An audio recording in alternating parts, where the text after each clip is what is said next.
Okay, hello everybody. Sorry, I'm going to start talking. And I'm going to talk quite fast because I know you all want to get to the bar.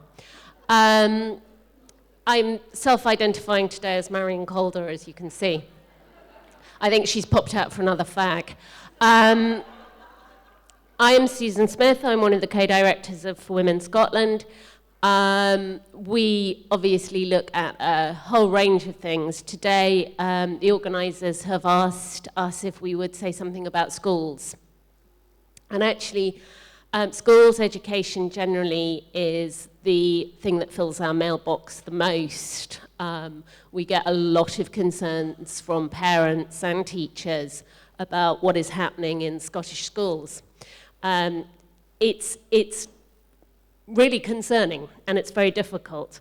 So one of the things that I really want to stress today is that everyone in this room, if they're a parent or a grandparent, or even if they just have a school locally to them, you have power to try to influence some of the policies that are coming out and what is happening in the schools. So the really big concerns, the things to look out for if you have any connection to a school, is whether or not they have an LGBT youth charter. LGBT youth is very similar to what Stonewall is doing in English schools. They're going into schools, they're forming little clubs for children. They're calling them LGBT plus and allies clubs, so they can get the whole of the school to join in, and then those pupils become stakeholders. They're encouraged to do things like persuade the schools to change the toilets to mix sex. And they are introducing this to younger and younger age. LGBT Youth's Charter actually really is supposed to start 13. It's for 13 to 25-year-olds. But they are now going into primary schools with some of this stuff. So you really, that's the first thing, to really look out for whether or not a school has this organisation in there. We've seen examples of the training that they've given or the workshops that they've hosted. There's one on our website from a couple of years ago that was delivered at George Watson's. And if you've not seen it, go and have a look. They encourage the idea that trans children are suicidal.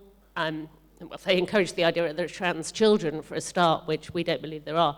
But they encourage the idea that these children are going to commit suicide if they're not allowed to transition. They also encourage schools to not tell parents if they feel that they would be hostile to their children transitioning. And we have had a lot of contacts from parents whose schools have transitioned a child behind the parents' backs. So look out for that. Look, also the other organisation that's in schools is TIE, Time for Inclusive Education. They were in the press this week with their risible training for the police that was mentioned on the earlier panel. And the purpose of that training actually was apparently to talk to young people about those scenarios and then feed it back to the police. TIE produce material that will be used in schools, and it gets right into the curriculum. So that's why you get absurdities like maths questions being based around some form of, I don't know, dividing several genders if there are 35 genders in the school and whatever it is. But it is at that level of ridiculousness. And it's quite hard to find out what materials have been used. It's not on their website, so a lot of it is done very much under the radar. Then we have activist teachers as well, teachers with trans children themselves, also called trans children. We have this peer group pressure. Now, one of the other things that we have on our website is information about toilets, because toilets are something that comes up again and again. And we had an opinion that we commissioned from Aidan O'Neill, who's our brilliant Casey, who's taken a cases on the Gender Representation on Public Boards Act. And his opinion is that these mixed-sex toilets are not legal, and that schools have an obligation to provide single-sex toilets to prevent harassment of girls. And what we have found is that whenever you take this opinion to the school and challenge it, the school crumbles. So if you have a school, if you are connected with a school where this is happening, send them this opinion, because actually most of them will see it and they will be very worried about legal challenge. And I would say, you know, if they don't, then at some point somebody will bring a legal challenge, and obviously we will support that. There are obviously other things that are happening. I think Joanne spoke about accommodation issues on trips away. Again, that is not legal. So all of these things need to be addressed. And a lot of this illegality is frankly found in the trans guidance for schools, which the Scottish government put out and then claimed it was nothing to do with them governor. But their name is on the front cover of that. So schools and councils think this is statutory guidance. It's not, and it's actually not legal, most of what they say in it. So please challenge that if you think schools are relying on the Scottish Government's guidance for schools. If you don't necessarily have a connection with a school, go to your local councillors and tell them about it, and write to them all. Go and see your local MSP, write to them. And if anything comes up that I haven't covered in that, please feel free to pick it up later. I am going to finish because I don't want to take up too much more time. So thank you.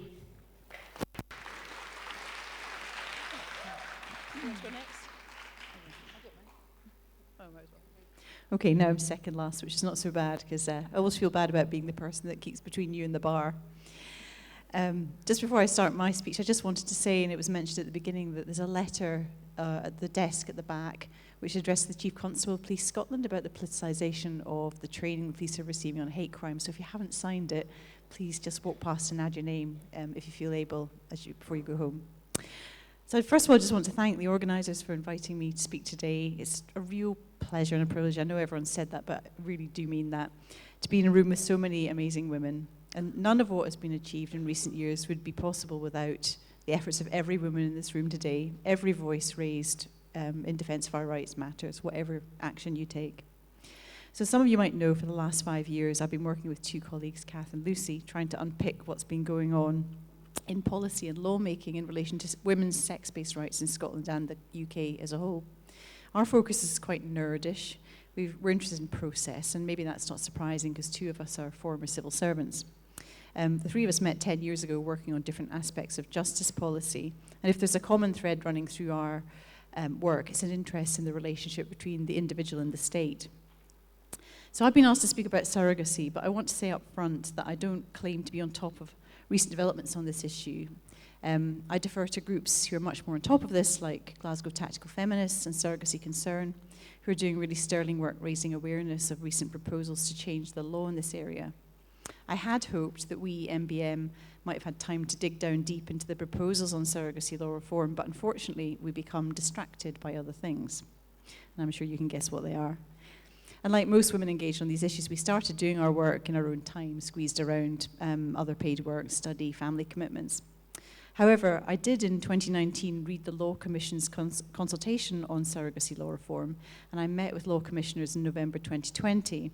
So I thought I'd reflect on what I learned from that experience and what I think that tells us about the process which led to the law reform proposals which were published in March last year. So perhaps the standout, most significant reform that the Commission's proposed was flipping the presumption of legal parenthood. So right now, a woman who gives birth to the child is the legal parent at the moment of birth. And legal parenthood status is conferred to the so-called intended parents via a legal process undertaken in the family courts. So the Commission's proposed upending that so that the intended parents would be recognised as the legal parents of the child from the moment of birth.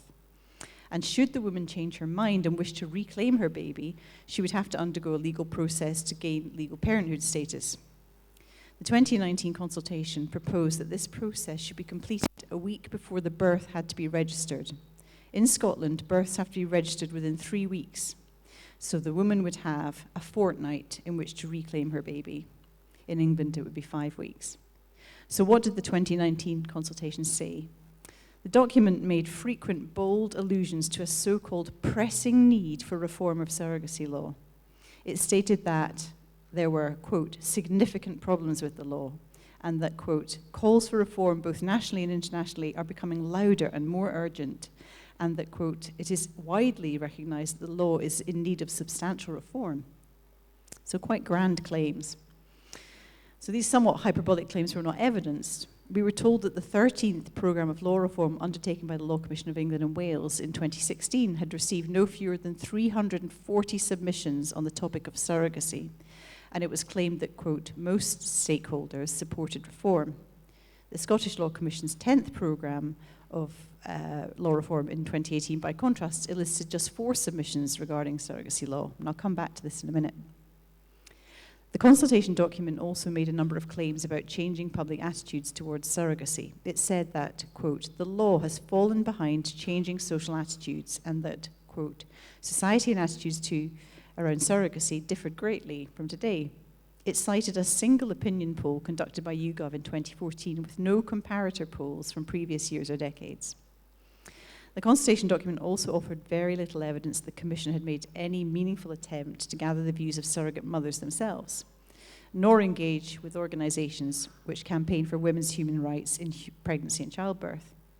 And an FOI response submitted to the Law Commission of England and Wales around the same time as this consultation was very vague about the number of surrogate mothers it had consulted prior to publication of the consultation document. It stated, we had formal meetings with 2 women who had acted as surrogates prior to publishing the consultation paper. We have spoken with other surrogates more informally via the All-Party Parliamentary Group on Surrogacy and attendance at the Surrogacy UK conference. So when I met commissioners in November 2020 with a representative of Women's Place UK, they said it was hard to say how many surrogate mothers they'd consulted. So the consultation document acknowledged the limited evidence base on the experience and impact of surrogacy on all those involved in the process. It cited one study carried out by the University of Cambridge, but this had involved just 42 surrogacy arrangements and was confined to so-called altruistic arrangements. The document rather boldly stated that it believed failed surrogacy arrangements to be rare, but it also noted that it is impossible to know how many surrogacy cases there are in the UK. Go figure. At the meeting with the commissions, I asked whether they had undertaken a child welfare impact rights assessment of their proposals. They hadn't. We also asked whether they had consulted any paediatric specialists. They hadn't. So let me return to the provenance of demands for reform of surrogacy law. So the impetus seems to have been the deluge of submissions to the Law Commission's 13th programme of law reform. So this is a process the Law Commissions go through sporadically to invite people to come forward to say which parts of the law might need updating. And this is what really piqued my interest at the time. So reading about that, I rushed off to the Law Commission's website to read these submissions. Well, they weren't there. The Law Commission didn't publish them. And I have to say, in defence of the Scottish Law Commission, it does make a habit of publishing its submissions to these programmes. So instead, I had to engage in a protracted correspondence with the Commission to extract them. And it's to my great regret that I haven't had the time to subject the responses to detailed scrutiny. However, it did leap out at me that a large proportion of submissions were a template letter generated by a pro-surrogacy lobby group. The executive summary to the consultation document itself carried prominent supportive quotes from pro-surrogacy organisations. When I met with the commissioners in late 2020, I asked whether they recognised that their proposals amounted to a de facto liberalisation of surrogacy in the UK, and they said they did not. However, when their final proposals were published last March, I listened to one of the Scottish commissioners on the Today programme saying that they hoped their proposals would increase the number of surrogacy arrangements undertaken in the UK. If that's not de facto liberalisation, I don't know what is. So what can we deduce from this process? As we've most recently learned with gender recognition reform, identifying the provenance of demands for change is critical. Who is demanding reform and why? Should their problematization of the issue in question be accepted at face value, or should it be interrogated further by public servants? I say it should, always. And once again, where were and where are the voices of women, and in particular, women who act as surrogates? The 2019 consultation paper acknowledged that surrogate mothers are more likely to come from a lower socioeconomic background, and that so-called intended parents tend to come from higher socioeconomic backgrounds. So this is a class issue. And guess who stands to lose out the most? Working class women. How many working class women do you know who could quickly scramble the funds, let alone the energy, to pay for a lawyer to reclaim her baby in the days following the birth? I'm sure it's just a coincidence that at the time the consultation was undertaken, all 5 of the commissioners at the Law Commission of England and Wales and the chief executive were men. My final point is about another huge driver of reform. The complaint made by intended parents is that the legal process to confer legal parenthood can be unduly lengthy. The obvious first response to this would be to seek to put in place measures that would make the legal process more streamlined, possibly by increasing resources to the family courts. We know the family courts are overstretched. However, we also know that the public coffers are dry. I suggest, therefore, that the solution the Commission's reached for, that is, to flip the presumption of legal parenthood, was a solution born of a decade and a half of austerity. And here I would draw a parallel with gender recognition reform. A truly compassionate response to the huge numbers of young people, girls in particular, expressing distress at their sex bodies would be to invest properly in child and adolescent mental health services, to give them access to the care and support they need to navigate the tricky years of puberty. Instead, the reform championed by trans activist groups above all others, and the one taken up most enthusiastically by government, was a proposal to enable individuals to obtain a change in legal status by signing a declaration. Another cheap public policy solution. And given the state of public finances, I am sad to say I think we can expect more cheap public policy solutions. We must all be alert to them in all areas. It also seems that too many of those making public policy and law are singularly unable to put themselves in the shoes of those who their policies or laws will affect. I boldly hypothesize that those in the law commissions were only able to envisage themselves on one side of a surrogacy transaction, and that wasn't as a surrogate mother. You can decide for yourselves why that might be. Thank you.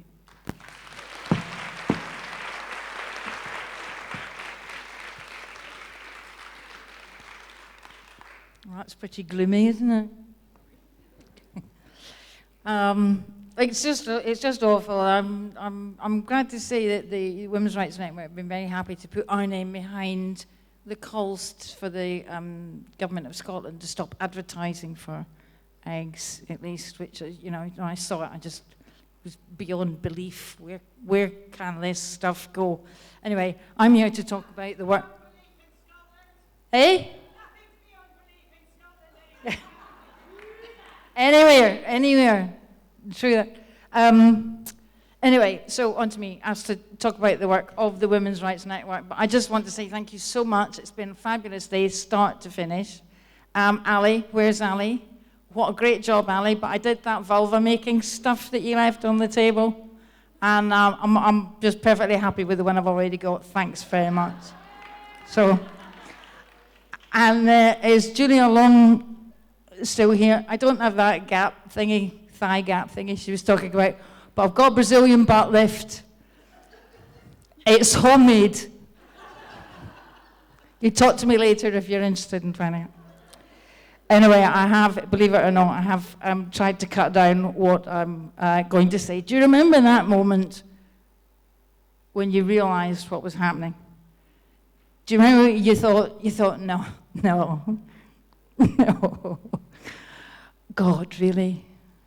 And then the next moment when you find somebody that had that same thought, and the outpouring, the sharing, how much better that felt. You weren't alone. There was you thinking it was only you that saw that the world was upside down. There's so many. And every day there's women going, no. Really? And you know, and trust me, it's because they're coming to us. We're getting letters from people saying, I never realized this. Somebody had talked about it. I only just realized what had been happening. The head in the sand. I know it seems absurd to all of us in this room that there are women, or men as well, but we'll just focus on the women. That there are women out there that still don't get it. There's still be kind, even if they've thought about whether this is kind or not. They've not taken that next step. But we're still very, very small in number compared to, if you look at the numbers of consultations, for instance, that went in on the consultation last week. That went, I don't think it applied to Scotland, but it was overwhelmingly from the opposite side. So the most important thing was to remember was that the consultations they got from our side of the fence were the ones that made sense. The ones that weren't just whining about being unfair and being unkind. So the thing about women is we're very diverse. We have a huge range of skills. We can write, we can organize, we can analyze. Some of us know our way around computer software. Others are academics, medical professionals, journalists. We're teachers, lawyers, business people, graphic designers, police officers. Maybe some of us don't do anything. Maybe we're retired. But we know how to do things and how to get things done. Women's Rights Network across the UK boasts around 3,000 members now, formed into 70 geographical groups. Many of them are also part of our special interest groups that we run on police, health, sports, or functional groups that keep things going, like the website, the newsletters, the videos and stuff. We're from all walks of life, all professions, all religions, and all political parties. We do a lot of work quietly, without boasting about it, without talking about it, because that's the best way to achieve success. We do a lot of work, and we shout about it a bit more and talk about it a bit more. We've published 2 reports so far on the back of research analysis of our members. Rapes and sexual assaults in hospitals. If you missed it, it's 6,500 in 3.5 years across the UK. State-sanctioned sexual assault, that's about police strip searching. And we're currently working on one addressing similar issues in universities. And yes, you can jump to conclusions about what that looks like. So the societal changes that triggered the emergence of the Women's Rights Network are not confined to the UK. It's a global issue. We have international reach already. We've got groups in Canada, Australia, and even Afghanistan. Of course, the issues facing women in Afghanistan are very, very different. Absolute anonymity is essential. And there's no chance for any real-world meetups having a coffee or a glass of wine. Without the internet connections, we couldn't have given Women's Rights Network Afghanistan a voice that they have. Let's not forget how quickly they themselves were stripped of their own rights to work, to learn, to travel. So I then go on to talk about, well, it's a bit I've cut out, which I will do, but it's the hyperconnectivity, the things that have enabled us to do what we've done in this room, getting to know each other, forming these groups, not just because of COVID, just generally. Women in Jersey can link up with women in Edinburgh in a way that was never previously possible. And on that point, women across the UK have always had the back of women in Scotland. And this particular fights and struggles that you've been facing, we've contributed to the crowdfunders. We still will. We're right behind you with the hate crime, because it could happen at any time, anywhere else. In fact, there's a couple of other court cases, mainly in the offing.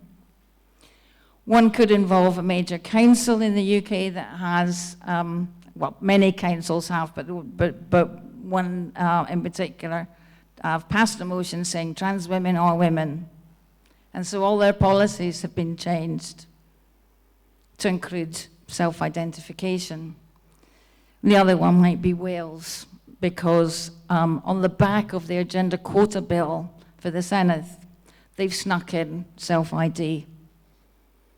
Bill's not been passed, and there's an issue about the competence, the government, competence. There's an issue about competence to anybody that thinks that that's sensible.